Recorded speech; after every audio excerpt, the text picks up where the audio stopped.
সবাইকে শুভ দুপুর। আর একটা কথা হচ্ছে যে আমি তো ট্রেনে যাতায়াত করি সকাল বিকেল। তো এইবারে নতুন একটা সিস্টেম দেখলাম। আমরা তো বিশ্বকর্মা পুজোর জন্য চাঁদা দিচ্ছি পাড়ায় পাড়ায়, বাড়িতে বাড়িতে, অফিসে অফিসে।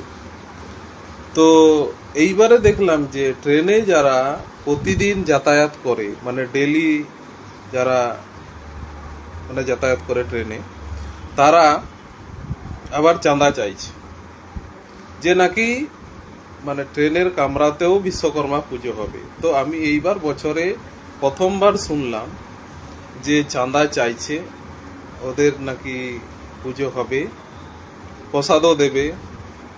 তো এইটাই আমার নতুন এই বছরের অভিজ্ঞতা।